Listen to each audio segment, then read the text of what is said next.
이어서 성령과 그의 은사에 관한 내용을 우리가 살펴보게 됩니다. 그런데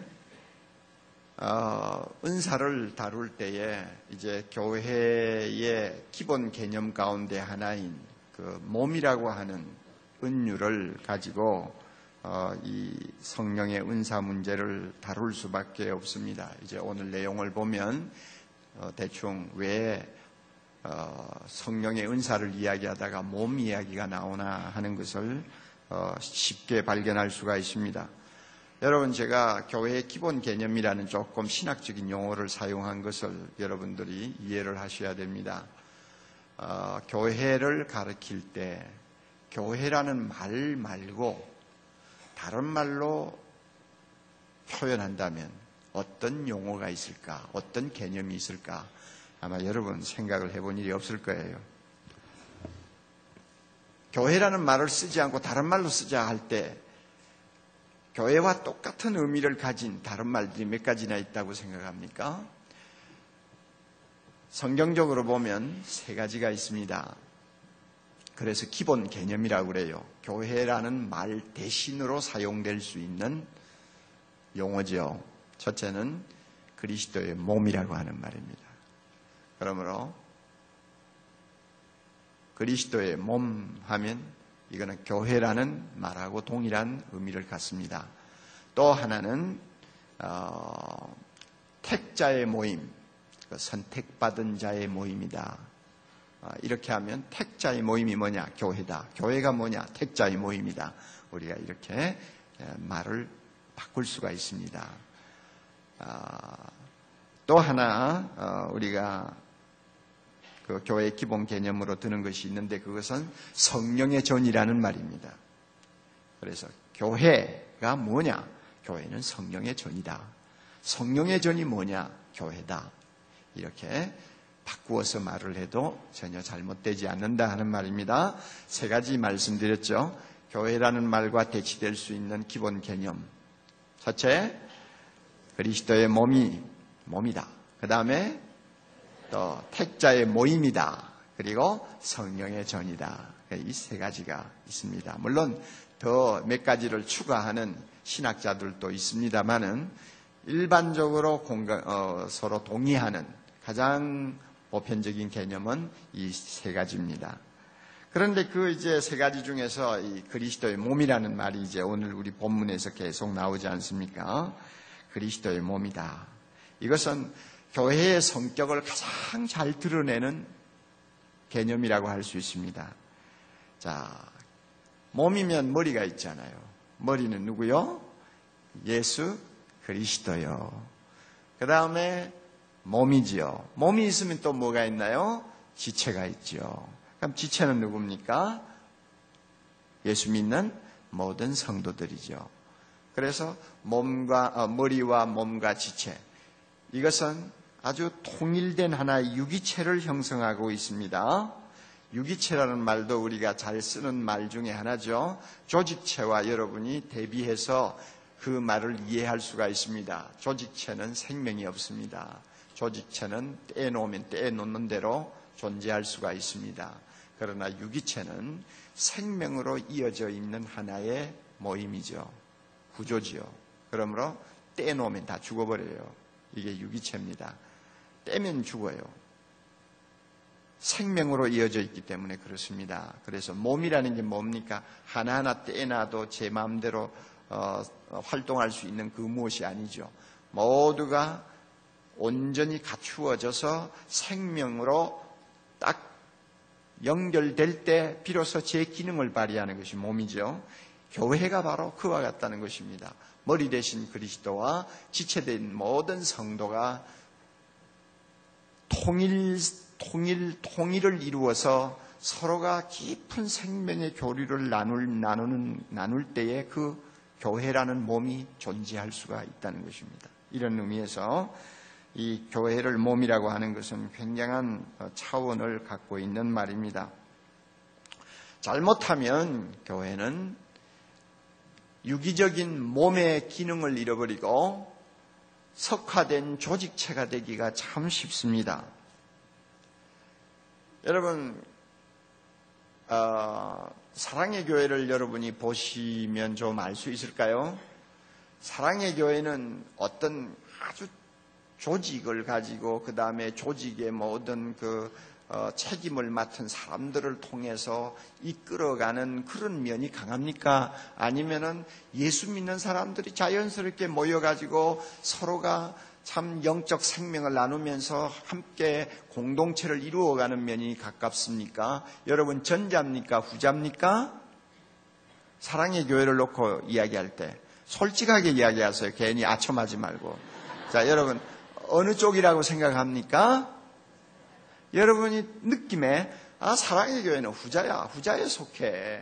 사랑의 교회는 무슨 회장이다 부회장이다 뭐다 해가지고 무슨 회 해가지고 막 조직을 복잡하게 만들어가지고 그 조직 때문에 그냥 돌아가는 그런 공동체가 아니라, 그런 조직은 좀 느슨한 것 같은데, 있는지 없는지도 잘 모르는 것 같은데, 예수 그리스도를 나의 구주로 고백하는 아름다운 성도들이 보이지 않는 성령의 은혜에 붙들려서 참 영적 깊은 생명의 교제를 나누는 그런 어떤 힘이 있어가지고 이 공동체가 움직인다.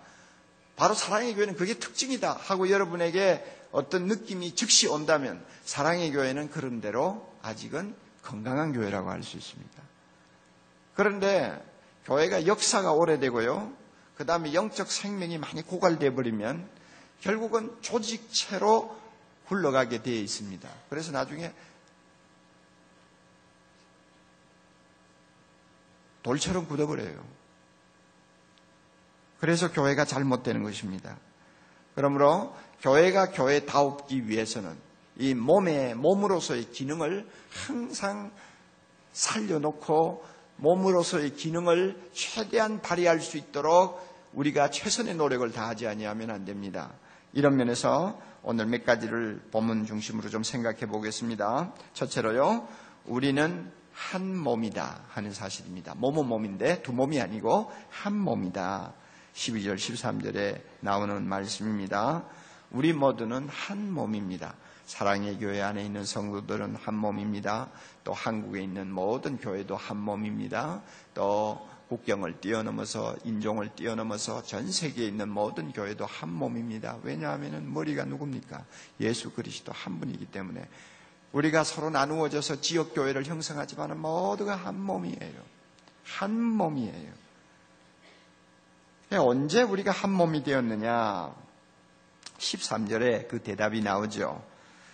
자, 유대인도 다르죠, 헬라인도 다르죠, 다 한국인 다르죠, 미국인 다르죠, 다 다르죠. 그리고 신분을 따지면 귀족이냐, 종이냐, 또 주인이냐, 다 서로가 나누려면 끝이 없이 신분도 나누어지죠. 그러나 예수 믿는 순간부터 혈통을 뛰어넘어서 또 신분을 뛰어넘어서 남녀노소 빈부귀천을 다 뛰어넘어서 우리 모두는 한 몸이 되는 것입니다. 한 몸이 뭐라고 그랬어요 아까? 몸이 뭐라고? 교회라. 교회가 된다 그 말이에요. 한 몸이 된다 말이에요. 그래, 여기서 어떻게 한 몸이 되었습니까? 한 성령으로 세례를 받아, 즉 성령 세례를 받아서 우리가 한 몸이 될 겁니까? 이미 되었습니까? 되었죠. 또 이렇게 한 몸이 된 사람들은 항상 성령을 우리가 받아서 사는데, 성령을 모시고 사는데 마치 물을 날마다 마시듯이 성령을 우리가 이렇게 마시면서 산다고, 그렇게 함으로써 우리가 한 몸이 되어 한 몸으로 움직인다고 말씀합니다. 여러분, 여기에서 우리 좀 신학적인 문제들이 있는데요, 여러분들도 성령 세례라는 말을 많이 들었을 것입니다. 성령 세례에 대해서 어떤 목사님은 이렇게 말씀하고 어떤 목사님은 저렇게 말씀해서 약간 혼란을 일으키는 분들도 있을 것입니다. 다시 말하면 성령 세례는 예수 믿자마자 하나님이 선물로 주시는 성령을 우리가 받는 것을 말한다, 이렇게 해석하는 견해가 있죠. 그러므로 성령 세례는 예수 믿을 때 우리가 받는 것이기 때문에 두 번, 세 번 절대 반복되지 않는다. 한 번으로 끝난다. 그래서 우리는 예수 믿자마자 그리스도의 영인 성령을 우리 마음에 모시고 살고, 그 성령으로 인해서 하나님을 아바 아버지라 부르며, 그 성령으로 말미암아 하나님의 거룩한 말씀의 깊은 의미를 발견하고 깨닫게 되며, 또 그 성령을 통해서 우리가 능력을 받아 주의 복음의 증인이 되며 우리가 또 그 성령의 감동을 받아 또 그 성령이 주시는 은사를 통해서 교회 안에서 지체로서의 사역을 감당하는 아름다운 봉사자들이 된다. 우리는 다 그렇게 믿고 있어요. 그러므로 성령 세례는 예수 믿을 때 한 번 받는 것을 의미한다. 이렇게 이야기합니다. 또 다른 한편에는 아니다. 그것은 성령 세례가 아니다. 성령 세례는 예수 믿은 사람이 특별히 기도해서 특별히 어떤 은혜를 받아서 참 새롭게 성령이 나에게 역사하는 것을 체험할 때 비로소 그것은 성령 세례라고 말한다. 그러므로 이 성령 세례는 언제든지 반복될 수 있고 여러 번 체험할 수 있다. 이렇게 주장하는 분들이 있습니다. 이 용어 싸움을 하는 것은 상당히 우리 영적으로 피해를 많이 줍니다. 따지고 보면 별것이 아닌데 그 단어를 가지고 싸우는 것은 참 성도들로 하여금 영적으로 피해를 입히게 하고 신학자들로 하여금 고달프게 만드는 것입니다. 그러니까 오늘 우리가 본문 보면 여러분 가만히 보세요. 성령으로 세례를 받는 성령 세례는 유대인이나 헬라인이나 종이나 자유자나 예수를 믿을 때 받는 것입니다. 맞아요, 안 맞아요? 그러므로 여기서 받으라는 말도 안 하고 받을 것이라는 말도 안 하고 이미 예수 믿은 고린도 교인들은 어땠다고 그랬어요? 받았다고 했어요? 안 받았다고 했어요? 받았다고 했죠. 이미 고린도 교인들이 받았어요. 그래서 받고 나자 그들은 무엇이 됐습니까? 한 몸이 되었어요. 교회를 이루었습니다. 그리고 교회를 이룬 그들은 계속해서 성령의 은혜를 체험하고 삽니다. 성령을 마시게 하셨느니라. 항상 성령의 은혜 속에서 살도록 하셨다 그 말이에요. 자, 그러면 만약에 성령 세례가 예수 믿은 사람이 특별히 체험하는 어떤 것이라고 해석을 한다면 예수 믿은 사람 중에도 성령 세례를 받지 못한 사람들이 얼마든지 있을 수 있다는 것을 전제하는 것입니다. 자, 그렇다면 예수를 믿었음에도 불구하고 한 몸이 되지 못한 사람들이 많다고 해야 됩니다. 맞아요, 맞아요? 지금 알아들어요, 못 알아들어요? 알아들어요, 못 알아들어요? 제가 여러분을 너무 그냥 이렇게 낮추어 보는 것 같아서 미안해요. 너무 잠잠하니까 내가 그러는 거예요. 다른 교회 같으면 아멘 하면 한 100번은 나왔을 텐데 한 번도 안 하잖아요. 그러니까 제가 이제 한번 떠보는 거예요. 자, 어떠세요? 이 말씀대로 13절대로 한다면 성령 세례는 예수 믿은 다음에 특별히 하는 체험이다 하는 말이 틀렸어요. 맞아요. 틀린 말이에요. 오히려 예수 믿고 나서 특별한 체험을 하는 것이라면 차라리 체험이라고 하든지 아니면 성령 충만이라고 하든지 충만의 체험이라고 하든지 이름을 그렇게 바꾸어야지. 그렇지 않고 이것을 자기가 특별히 성령의 은혜를 체험하는 걸 가지고 자꾸 성령 세례 하면 사람 혼란스럽게 만들어요. 자, 이런 의미에서 우리 몇 가지 정리를 합니다. 우리는 모두 예수 믿는 사람입니다. 아멘. 그렇다면 우리는 성령 세례를 받은 사람입니다. 아멘. 자, 그렇다면 우리는 한 몸입니다. 아멘. 아니요. 누가 있어요? 없죠? 예, 우리 교회 다니는 분들 중에는 그렇게 엉뚱한 대답하는 분은 안 계실 거예요. 잘 기억하세요. 이제는 많이 이런 문제가 정리가 됐어요. 그런데 한 20년 전만 해도 정말 머리 아플 정도로 우리는 혼란을 많이 겪었어요. 하도 한쪽에서는 그 장로교 교인들 그 성령 세례가 뭔지도 모르는 사람들이 모여가지고 성령 한다고 얼마나 큰 뭡니까? 좀 어떻게 보면 영적 교만을 가지고 우리를 비판하는 사람 많았죠. 그러나 지금은 이제 그런 비판이 다 사그러졌어요. 성경대로 우리가 봐야죠. 예수 믿는 사람은 한 사람도 빠짐없이 그리스도의 몸이 됩니다. 아멘. 몸이 되기 위해서는 누구를 모셔야 합니까? 성령을 모셔야 합니다. 그리고 성령의 사람이어야 합니다. 만약에 그렇지 않으면은 예수를 믿었는데도 예수 그리스도의 몸이 안 된 사람이라고 말할 수밖에 없는데 그런 모순이 어디 있어요? 그런 모순은 존재할 수가 없어요. 그리고 우리가 이렇게 성령으로 한 몸이 되었기 때문에 이 한 몸됨을 자주 체험하기 위해서 예수님이 아주 중요한 성례전을 하나 명령하셨어요. 그것이 뭐냐 하면 떡을 먹고 떼고 그 다음에 잔을 마시는 성만찬입니다. 고린도전서 10장 잠깐 다시 넘어가세요. 한번 보고 넘어옵니다. 10장 16절 17절. 우리가 축복하는 바 축복의 잔은 그리스도의 피에 참여함이 아니며 우리가 떼는 떡은 그리스도의 다같이 몸에 참여함이 아니냐.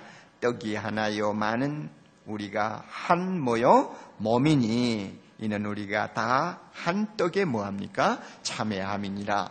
그래서 우리가 예수님의 죽으심을 기념하기 위해서 성만찬에 참여할 때마다 우리가 이 떡과 잔을 마심으로 우리의 모든 죄가 용서받았다 하는 것을 고백하는 것도 중요하지만 또 하나 중요한 거, 우리 떡을 떼는 우리 모두는 한 몸이다. 잔을 함께 마시는 우리는 모두가 한 몸이다 하는 것을 고백하는 시간입니다. 이런 의미에서 초대교회에서는 모일 때마다 성만찬했잖아요. 그러니까 그 끈끈한 정이 얼마나 대단했겠어요. 그리고 우리처럼 그렇게 조그마한 과자 만들어가 혹 넣고 이래가지고 가만히 있는 요런 게 아니죠. 이만한 떡을 가지고 막 떼주면서 서로가 나누어 먹었단 말이에요. 그러니까 한 떡이다. 그래 한 몸이다. 그 다음에 큰 잔에다가 포도주 부어가지고 마시고는 그 다음에 자기 입된 데를 수건으로 씻고는 옆에 형제에게 주면 또 그 잔을 마시고 이랬단 말이에요. 그러니까 우리는 예수 그리스도의 몸이다, 한 몸이다 하는 것을 진하게 그냥 순간순간 체험하면서 그러다가 보니까 더 깊은 사랑의 띠를 가지고 서로가 묶어지게 되는 것입니다. 이게 초대교회였어요. 그리고 우리나라 초대교회도 마찬가지죠. 사랑방이 모였을 때마다 참 떡과 잔을 떼고 마시면서 우리 그리스도인은 한 몸입니다. 어떤 핍박과 환난 속에서도 우리는 절대로 나누어지면 안 됩니다. 이러면서 서로가 격려하는 그 마당에 사람들의 가슴이 찡하게 감동을 받는 거예요. 그런데 오늘날 우리는 지금 이렇게 대형교회일수록 이런 한 몸 된 아름다운 예전을 우리가 자주 시행하지 못해서 너무 답답하게 생각을 해요. 1년에 우리는 3번밖에 못하잖아요. 그러니까 한 몸이라는 걸 잘 모르고 느슨해요. 그래서 할 수 있으면은 이 수요일처럼 이렇게 적당한 숫자가 모일 때 성만찬을 좀 자주 해보면 어떨까 하는 생각을 하는데, 또 그러다가 수요일 날 모이는 우리끼리만 또 한 몸이라고 또 똘똘 뭉치면 또 그것도 문제란 말이에요. 그렇죠? 아무튼 우리는 성령을 모시고 성령을 통해서 우리는 그리스도 안에서 한 몸이 되었습니다. 다시 말하면 교회가 되었습니다. 예, 우리가 이 사실을 늘 마음에 담고 살아야 합니다. 그러므로 이 교회 사랑, 그리고 교회 안에서 형제 사랑은 예수 믿는 사람에게 있어서는 태생적입니다. 한 몸이니까 자연히 교회를 남다르게 사랑하게 됩니다. 교회를 몸으로 보니까요. 내 몸으로 보니까. 자기 몸 사랑하지 않는 사람 어디 있어요? 손들어 보세요. 아무리 몸이 자기가 약해서 어려움을 겪어도 자기 몸 미워하는 사람은 없어요. 자기 몸 사랑하지 않아요. 예수 믿는 사람은 특별히 교회에 대한 애착이 남다릅니다. 그럴 수밖에 없습니다. 자기 몸이니까요. 예수 믿는 사람은 믿는 사람들끼리 그 사랑이 남다를 수밖에 없습니다. 자주자주 인간이기 때문에 어떤 때는 좀 복잡한 감정이 얽히기도 하고 서로가 오해도 하고 서로가 어떤 때는 좀 거리가 멀어지기도 하지만은, 그러나 나중에는 결국 뜨겁게 사랑하는 사이가 될 수밖에 없습니다. 몸이니까요. 지체니까요. 그러므로 예수를 믿는다고 하면서 교회를 사랑하지 않는 사람은 그 믿음 자체가 문제가 되는 거예요. 아니면은 그 사람이 병이 들어도 보통 병이 들지 않았다고 우리가 진단해야 합니다. 자기 몸 미워하는 사람이 어디 있어요?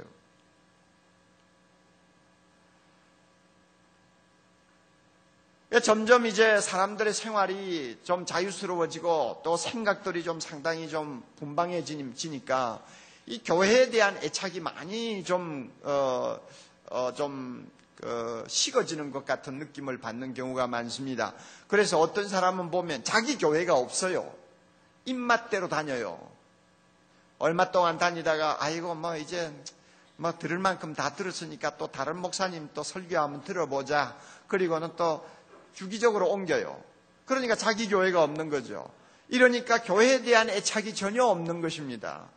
이런 신자들이 계속 늘어나고 있어요. 나중에 어떻게 될지 나는 모르겠어요. 과연 마지막까지 믿음을 제대로 유지하고 살 수 있을지 저는 상당히 의심스럽다고 생각합니다.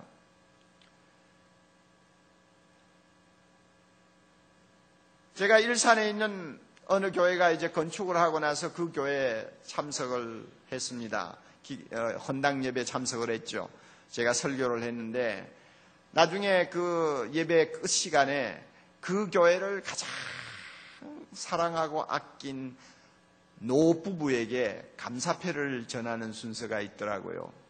그래서 야 이거 어떤 사람이길래 이렇게 교회를 가장 사랑하신 분으로 이렇게 감사패를 전하는가 했더니 연세가 한 80 중반 되셨어요. 그런데 그 일산의 그 교회는 원래 서대문에 있었어요. 서대문에서 40년이 넘도록 그 서대문에서 조그마한 교회입니다.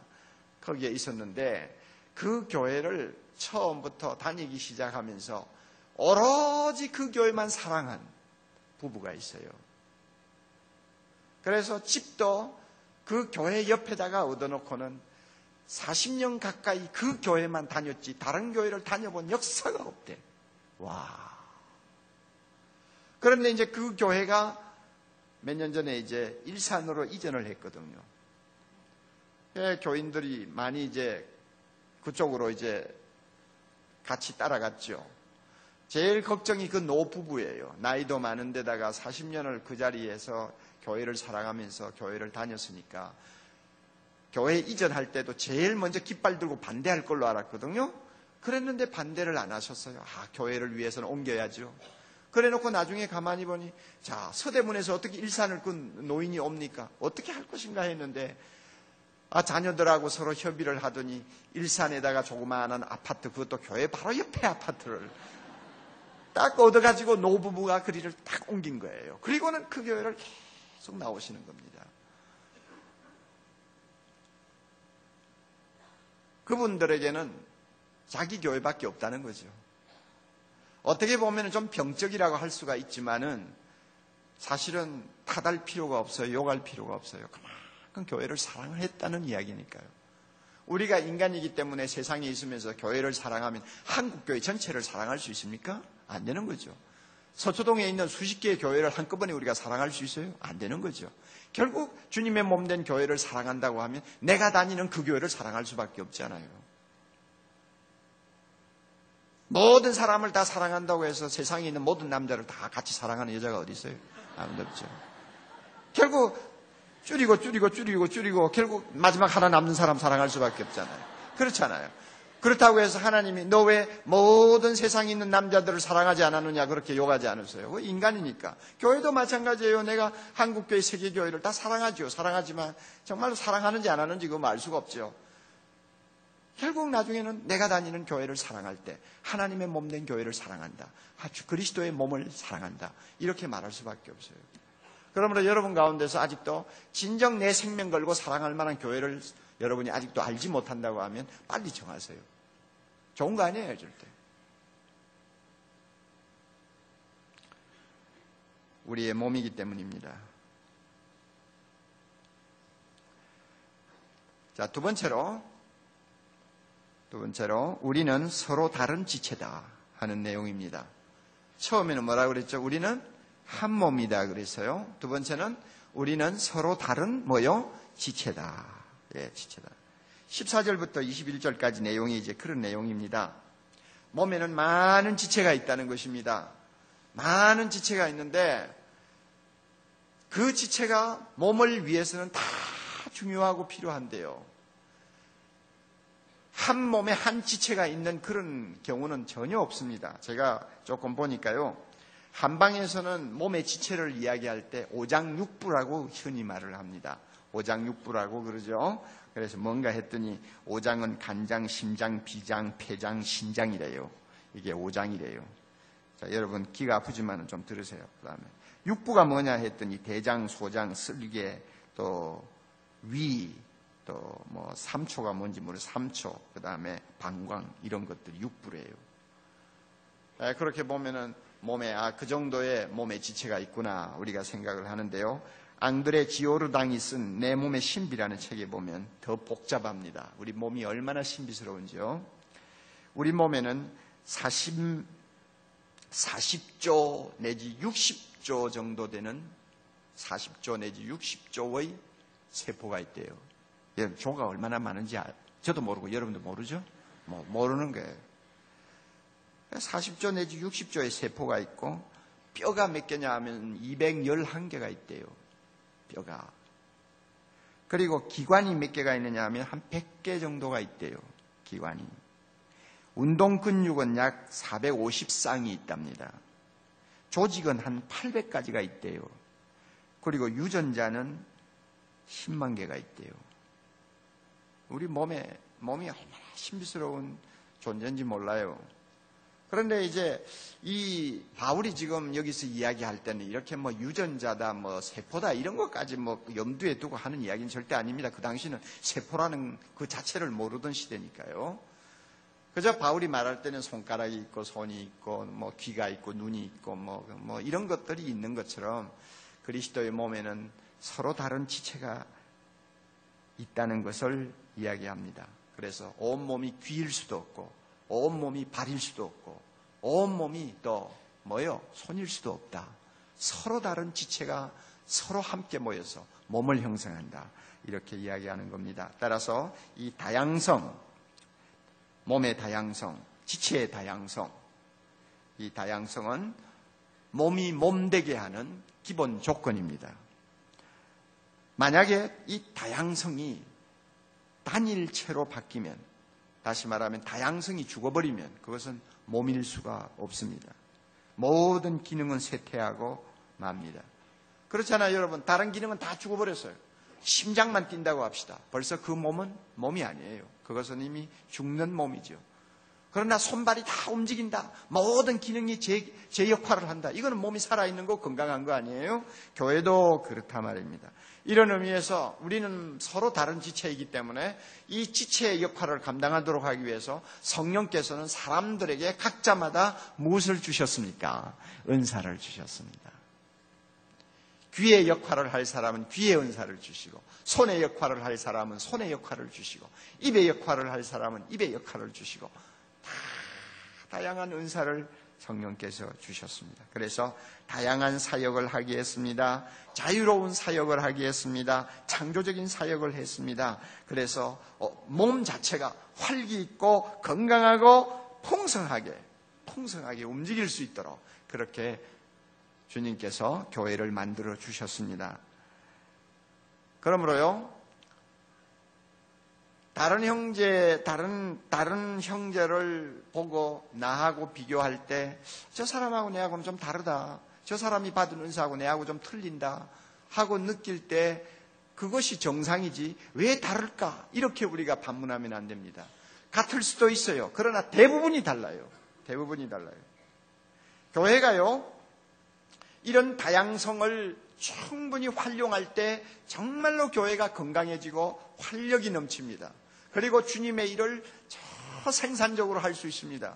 그러나 교회가 그렇지 않고 획일적으로 다양성을 허용하지 않고 획일적으로 교회를 목회한다든지 교회가 그런 방향으로 기울어지면 그 교회는 상당히 어려워집니다. 예를 들까요? 여러분, 교회 담임 목사가 대단히 중요합니다마는 그 교회가 교회되기 위해서는 담임 목사만 중요해서는 안 되죠. 만약에 담임 목사가 심장이라고 합시다. 심장만 힘있게 퍽퍽 뛰어가 안 되죠. 혈관이 막혔는데 퍽퍽 뛰면 뭐합니까? 그렇잖아요. 안 그래요? 안 되는 거예요. 담임 목사가 중요하지만은 한 사람이 너무 두드러져 가지고 그 교회 전체를 그저 커버하는 것처럼 이렇게 보이면은 이것은 그 교회가 은사의 다양성을 잃어버리고 있다고 말할 수가 있습니다. 그래서 어떤 사람이 그랬어요. 한 사람이 중심이 되면 그것이 교회 안에서 하나의 운동이 되고, 또 그 운동이 나중에는 하나의 기계가 되고, 그것이 나중에는 하나의 기념비가 되어버린다. 이런 묘한 말을 한 일이 있습니다. 그럼 보세요. 한 사람이, 자, 옥 목사를 놓고 합시다. 옥 목사는 트레이드 마크가 뭡니까? 있잖아요. 제자훈련이라고 하는 트레이드 마크가 있잖아요. 그렇죠? 그래서 옥 목사는 제자훈련에 아주 전문가다. 자, 그렇다면 여러분, 자, 사랑의 교회는 제자훈련만이 아주 중요한 사역으로 제가 선언합니다. 그러므로 제자훈련만이 이 교회가 항상 힘써야 되고, 이 교회가 우선순위 제1번으로 놓고 해야 됩니다. 이러고는 다른 사역은 전부 다 별것 아닌 것처럼 전부 등한히 해버렸다고 합시다. 그러면 결국 한 사람이 중심이 되어버리죠. 제자훈련 전문가가 중심이 되어버립니다. 자, 그렇게 되면은 그 제자훈련이 결국 사랑의 교회 제자훈련이 하나의 몸으로서의 사역이 아니라 하나의 뭐가 될 수 있습니까? 제자훈련 운동이 되어버리는 거죠. 그렇죠? 운동이 되는 거예요. 결국 그리로 나가니까 운동이 되고, 그 운동이 계속되면은 나중에는 생명이 다 없어진 기계가 되어버리는 거예요. 그냥 하나의 그저 어떤 유기적인 생명이 역사하고 성령이 역사하는 그런 일이 아니고 하나의 그저 기계가 돌아가듯이 돌아가는 기계가 된단 말이에요. 그러다가 이제 옥 목사가 죽었다. 자, 그렇다면 나중에 뭐가 남겼어? 교인들이 참 옥 목사 참 수고했다 생각하고는 조그마한 기념비 하나 세워줄지 모르죠. 자, 여러분, 이것이 교회냐? 교회가 아니라 그 말이에요. 그렇게 되면 교회가 안 되는 거예요. 아무리 제자훈련이 중요하다고 할지라도 다른 모든 사역도 제자훈련과 똑같이 중요하다는 것을 인식해야 합니다. 그래서 어떤 사람은요, 이웃사랑 선교회 가가지고 이웃을 돕는 일에 헌신하는 사람이 있고, 어떤 사람은 장애인을 위해서 헌신하는 사람이 있고요. 또 어떤 사람은요, 전도에 특별히 열정을 가지고 뛰는 사람이 있고, 어떤 사람은 또한 남모르게 뒤에서 봉사하는 일로 하나님 앞에서 받은 은사대로 살고요. 그래서 모든 사역이 다 중요한 것으로 받아들여지는 교회라야 지체의 다양성 동시에 은사의 다양성을 인정하는 것입니다. 어느 하나만 그냥 내세워가지고 몰고 나가면 그것은 은사의 다양성, 지체의 다양성을 무시해버리는 것이므로 몸으로서의 교회 기능이 죽어버리기 쉽습니다. 따라서 여러분 오해를 푸세요. 사랑의 교회는 제자훈련이 굉장히 세다고 하더라. 그래서 사랑의 교회 가면 제자훈련만 하면 돼. 이런 식으로 생각한다면 이것은 굉장히 잘못된 것이고 또 옥 목사가 잘못 가르친 결과라고 말할 수 있습니다. 교회에 있는 모든 사역은 다양합니다. 다양할수록 좋습니다. 꼭 여러분이 믿으시기 바랍니다. 세 번째로, 우리는 평등한 지체다 하는 이야기입니다. 22절부터 24절까지 보면 나오죠. 평등한 지체요. 22절 봅니다. 이뿐 아니라 몸에 더 약하게 보이는 지체가 도리어 뭐예요? 요긴하고 또 우리가 몸에 덜 귀히 여기는 그것들을 더욱 귀한 것들로 입혀주며 덜 귀한 것 같은데 사실 보니까 더 귀하다 그 말이에요. 그래서 결국은 그 24절 우리의 아름다운 지체는 요구할 것이 없으니 아름답지 아니한 지체나 아름다운 지체나 결국 다 중요하고 다 똑같이 중요해요. 그래서 하나님이 모든 지체를 평등하게 하심으로 몸을 고르게 만들어 주셨다 그랬습니다. 그렇다면 지체가 평등하다 하는 것은 무엇이 평등하다는 말과 같습니까? 은사가 평등하다 하는 말과 같습니다. 성령이 나에게 주신 은사, 성령이 저 사람에게 주신 은사 똑같아요. 그러니까 여러분 뭐가 같으냐 하면요, 유엔에 있는 국가들과 같아요. 미국은 인구가 2억 5천이 되잖아요. 우리나라는 인구가 불과 4,500밖에 안 돼요. 5분의 1도 안 되는 나라예요. 국토를 따지면은 80분의 1밖에 안 될 거예요, 남한은. 그럼에도 불구하고 평등해요, 안 해요? 미국과 한국이. 대통령끼리 만나면은 한국 대통령이 미국 대통령 앞에 아주 이렇게 절하는 거 봤어요? 절대 그런 일은 없죠. 국가 원수들은 절대 머리 안 숙입니다. 딱 합니다. 심지어요, 동티모르 이제 독립해가지고 한 60만 되는 60만 되는 나라, 그게 나라입니까? 그게 뭐 조그마한 읍도 안 되는 것 같은데. 그런데도 거기 대통령이 오면 우리나라 대통령하고 탁 마주서서 이럽니다. 그게 뭐냐면, 아무리 나라가 작아도 국가인 이상은, 일개 국가로 독립이 된 이상은 평등한 거예요. 마찬가지 지체도 그래요. 어느 지체는 더 중요하고, 어느 지체는 덜 중요하고, 어느 지체는 뭐 여러 가지 면에서 값이 더 나가고, 어느 지체는 덜 나가고, 그게 없다 그 말입니다. 몸이 사실 그렇잖아요. 여러분, 우리 몸에서 제일 중요한 지체가 뭡니까? 심장. 또 뭐요? 또 뭐요? 말을 하기가 어렵죠. 어느 게 더 중요한지. 나는요, 희한한 경험을 했어요. 미국에 공부할 동안인데요, 의사 부인이 저에게 우리 교회에 나왔어요. 제가 공부하면서 섬기던 교회에 나왔는데, 그 의사 부인이 저에게 와서, 목사님, 우리 남편 전도 좀 해주세요. 제가 그 의사를 알거든요. 굉장히 깐깐하고 교만하고 목사는 사람 아닌 것처럼 취급하는 사람이거든요. 그런데 전도해달라고 그래요. 그냥 내가 그랬죠. 그 사람 그거 어떻게 전도합니까? 내가 볼 때는 옥목사 같은 사람 옆에 가지도 못할 사람인데. 그랬더니 지금은 달라요. 우리 남편이요, 투석하고 있어요. 투석을 한대요. 그러니까 그 당시 지금 25년 전만 해도요, 미국에는 투석을 하려고 하면 기계를 집에다 사다 놓고, 그 다음에 그 식구 중 한 사람이 가서 교육받아가지고 자격증 얻으면 병원에 안 가고 집에서 다 투석해요. 일주일에 3번 정도. 일주일에 3번 정도. 남편이 투석한대요. 신장이 다 망가져가지고. 그래서 한 번 투석을 하면 시간이 4시간이 걸린대요. 그러니까 그 4시간은 꼼짝 못하고 기계 옆에 있어야 되니까 그때 와서 전도 좀 해달라는. 그 말 들으니까 그거 참 해볼만하다 그 말이에요. 해볼만하다 생각하고, 그럼 가죠. 한참 이제 그 의사는 이제 그 미국에 가서 어려운 고비고비를 넘기고 이제 전문의 자격을 따가지고 이제 개업을 하고 나서 한참 이제 일어설 때입니다. 그러니까 돈 조금 들어오면 미국 사람들이, 이민 간 사람들이 제일 먼저 하는 것이 집 짓는 집 좋은 집 만드는 거 아니에요. 가보니까 집이 으리으리해요. 그런데 그 투석하는 장소는 지하실이었습니다. 지하인데 아주 깨끗하게 아주 장식을 잘 해놨어요. 지하에 내려가니까 남편이 투석하느라고 의자에 앉아서 이러고 있더라고요. 제가 그 투석하는 기계를 처음 봤습니다. 그때만 해도요, 투석하는 기계가 피아노 반 정도 돼요. 이런 피아노 말고 스탠드 피아노 있죠? 그 스탠드 피아노의 3분의 2 정도 돼요. 요즘에는 기계가 훨씬 작아졌어요. 그 당시는 그렇게 커대요.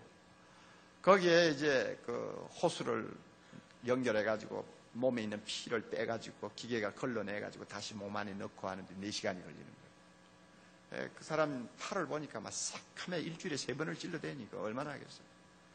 그러니 참 어떤 면에서는 참 불쌍하죠. 저는 전도를 했습니다.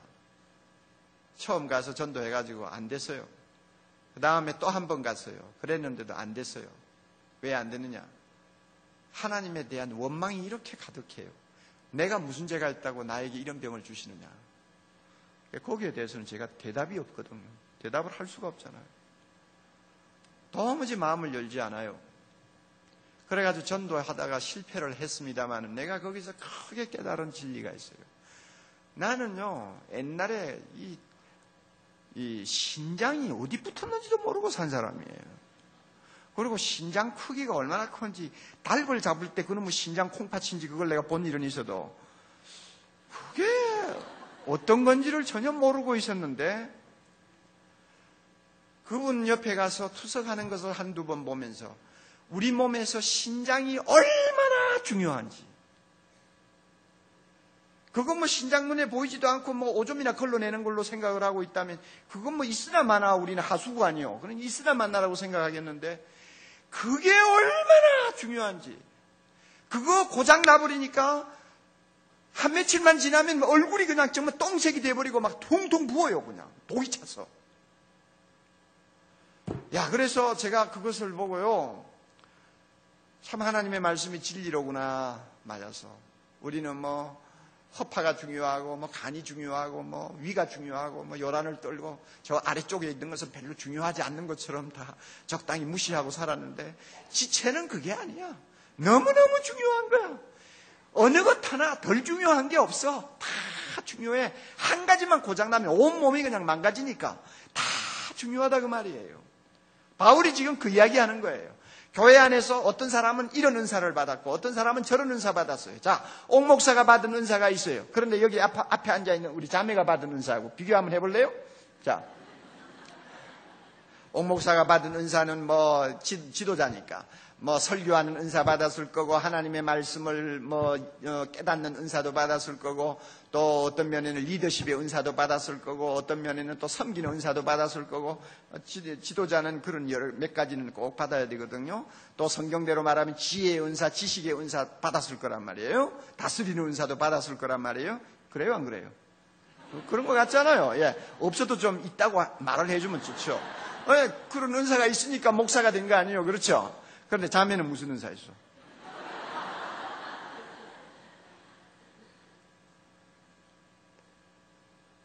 듣는 은사 있잖아요. 앞에 앉아서 제일 앞자리에 앉아 듣는 은사. 그리고 이 자매 또 교회 안에서 뭔가 하나님께서 인도하시는 대로 좀 봉사하고 있는 곳이 있을 거예요. 그리고 거기서 아름다운 열매들이 있을 거예요. 사람이 겉으로 볼 때는 뭐 목사 은사하고 저 자매 은사하고는 뭐 이거는 뭐 비교가 안 될 것 같죠. 그런데 성경은 뭐라고 그럽니까? 모든 은사는 뭐요? 평등하다. 마치 지체가 다 평등한 것처럼 모든 은사가 다 평등하고 중요하다. 성령은 그렇게 우리에게 은혜를 주셨습니다. 그러므로 나에게 주신 은사에 대한 컴플렉스를 갖지 마세요. 은사의 컴플렉스를 갖는 사람들이 가끔 있어요. 저도 옛날에는 그런 컴플렉스가 좀 있었어요. 저 아주머니 신학교 문턱에도 안 간 사람이 저렇게 방언을 유창하게 하는데, 내가 신학교를 졸업하고 유학을 다녀오고 했는데 왜 나는 방언을 못하나? 뭐 이런 생각하면 화가 나지. 왜냐하면 어떤 때 언제 그런 생각이 나느냐 하면, 기도를 좀 깊이 하고 싶은데 이거 우리말로 낭낭하게 그렇게 기도를 2시간, 3시간 하긴 어려워요. 또 그렇다고 기도 안 하고 다 입 다물고 거룩한 묵상을 하다 보면 나는 어디로 가는지도 모르게 가버릴 거예요. 그러니까 바울이 말한 것처럼 방언의 은사를 받은 사람은 영으로 기도할 줄 알잖아요. 의미는 잘 몰라도 영으로 기도한다 그 말이에요. 영으로 기도하면 막 시간이 가는 줄 모르고 기도할 거란 말이에요. 그런 것이 참 부러웠어요. 조영기 목사님은 저보고 그래요. 저는 하루 3시간 기도하는데 방언을 하니까 그렇게 3시간 기도하지 한국말로 그렇게 기도하라 못하지요 그러더라고. 그러니까 속으로 비가 상하더라고.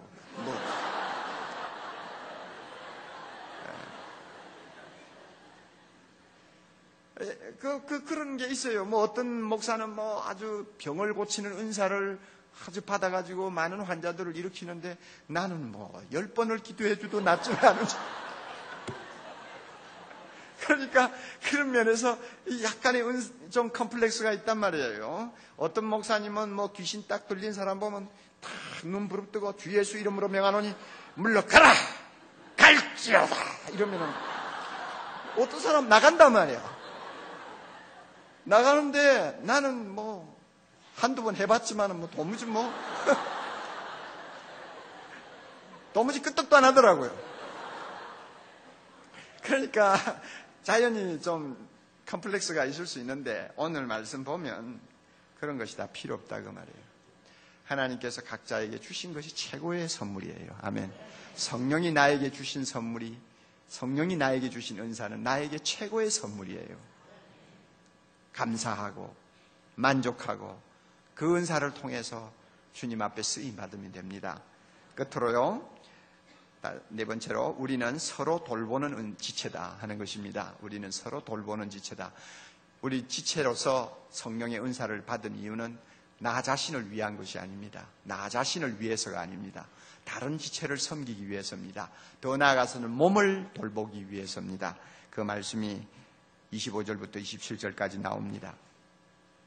몸을 돌보기 위해서 내가 존재하는 것입니다. 다른 지체를 위해서 내가 존재하는 것입니다. 그러므로 교회 안에서는 나를 위해 신앙생활한다. 그것은 바른 대답이 아닙니다. 다른 지체를 위해서, 그리고 그리스도의 몸인 교회를 위해서 내가 신앙생활한다, 내가 이렇게 헌신한다, 봉사한다, 이렇게 말을 해야 옳습니다. 성령이 우리에게 은사를 주실 때는 우리 그 성령을 이기적으로 사용하라고 주신 것이 아니고 이타적으로 사용하라고 주신 것입니다. 이것을 꼭 믿어야 됩니다. 그래서 귀한 말씀 있죠. 26절 우리 다 같이 봅니다. 25절 26절 몸 가운데서 분쟁이 없고 오직 여러 지체가 서로 같이하여 다 같이요 돌아보게 하셨으니 만일 한 지체가 고통을 받으면 모든 지체도 함께 고통을 받고 한 지체가 영광을 얻으면 모든 지체도 함께 즐거워하느니라. 아멘.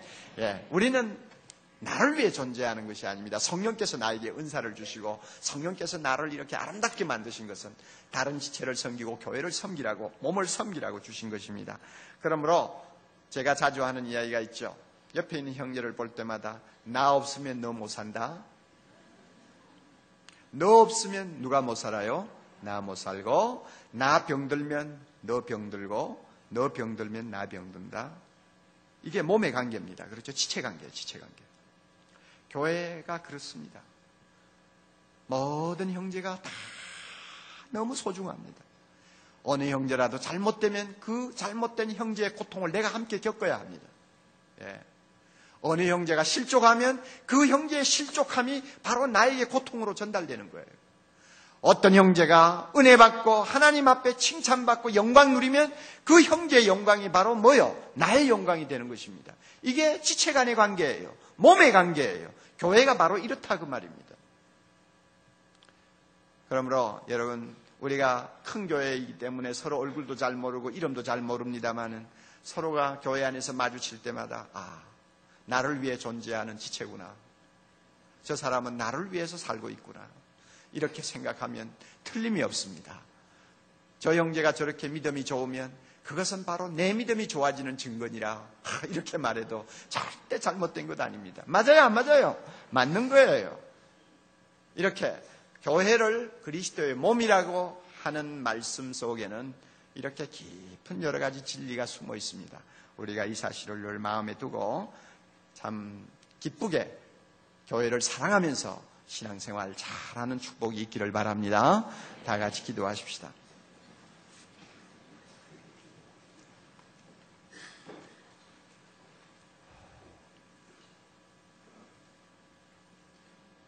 감사합니다. 하나님 아버지, 우리에게 성령을 주셔서 우리로 하여금 한 몸이 되게 하시고 또한 우리 모두가 각자 몸을 이루는 지체가 되게 해주셔서 지체로서의 기능과 지체로서의 역할을 다하도록 하기 위하여 우리 모두에게 성령의 은사를 주신 것을 감사합니다. 하나님, 성령 안에서 우리가 한 몸 된 것을 감사하오며 성령 안에서 우리가 서로 다른 지체가 된 것을 감사하오며 성령 안에서 우리가 서로 돌보며 서로 섬길 수 있게 해주신 것 감사하오며 성령 안에서 우리가 평등한 지체로서 서로를 위해 존재하게 해주신 것을 감사하옵나이다. 여기에 앉아있는 형제자매들, 사랑의 교회에 속한 모든 형제자매들 한 사람도 우리가 하찮은 존재가 아님을 믿습니다. 너무나 소중한 형제자매들이요, 너무나 소중한 지체들임을 우리가 고백합니다. 아버지, 우리에게 이 귀한 그리스도의 몸인 교회를 주셨사오니 사랑의 교회를 통하여 우리가 더욱더 뜨겁게 사랑하는 귀한 축복을 주시옵소서. 우리 모두 서로 사랑하게 하옵소서. 우리 모두가 서로 존중하게 하옵소서. 우리 모두가 서로를 위해서 자기를 희생할 줄 아는 귀한 교회에 대해서 이 교회를 통하여 이 땅 위에 하나님의 놀라운 뜻이 이루어지게 하시고 주의 이름이 높임을 받게 하시며 주의 나라가 완성되는 역사를 허락해 주시옵소서. 오늘 밤도 예배드리고 돌아가는 모든 성도들 발걸음 지켜주시옵소서. 마음의 소원과 기도를 주님이 들으시고 때를 따라 응답해 주셔서 우리가 얼마나 복받은 하나님의 자녀들인가를 날마다 느끼고 체험하면서 살게 해 주시옵소서. 예수님 이름으로 기도하옵나이다. 아멘.